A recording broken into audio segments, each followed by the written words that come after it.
اور ایک اور نہایت ہی اہم چیز کی طرف میں آپ کی توجہ دلانے لگا ہوں، وہ یہ ہے کہ ہمارے ہاں ایک کچھ یہ بھی رواج پڑ گیا کہ جب میت کو قبر میں دفنانے لگتے ہیں تو اس وقت مصلی اس کے نیچے بچھا دیتے ہیں، کھجور کی چٹائی والا،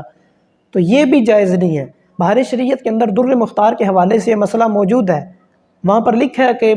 قبر کے اندر چٹائی مصلی وغیرہ بچھانا یہ ناجائز ہے، یہ مال کو ضائع کرنا ہے۔ اللہ تعالیٰ فرماتا ہے کلوا واشربوا ولا تسرفوا، کھاؤ پیو لیکن اسراف نہ کرو، ضائع نہ کرو۔ اور یہ چیز جب میت کو قبر میں اتارتے وقت پہلے مصلی نیچے کھجوروں پہ چٹائی کا بچھا دیتے ہیں، یہ اسراف میں آتا ہے، یہ فضول خرچی میں آتا ہے کہ آپ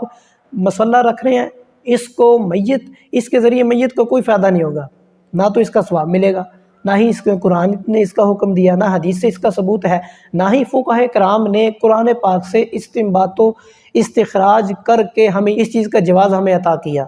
تو نہ یہ قرآن سے ثابت ہے، نہ حدیث سے ثابت ہے، نہ فقہائے کرام کے اقوال سے ثابت ہے۔ لہٰذا جب آپ میت کو کفن پہنا چکے تو نیچے مصلی نہیں رکھیں گے، نیچے کھجور کی چٹائی کا یا کوئی اور مصلی رکھنے کی اجازت نہیں ہے، آپ اسی طرح میت کو قبر میں دفنائیں گے۔ اللہ کریم وحدہ لا شریک ہمیں دین متین کے مسائل سمجھنے، سیکھنے، ان پر عمل کرنے، پھر آگے پہنچانے کی توفیق عطا فرمائے۔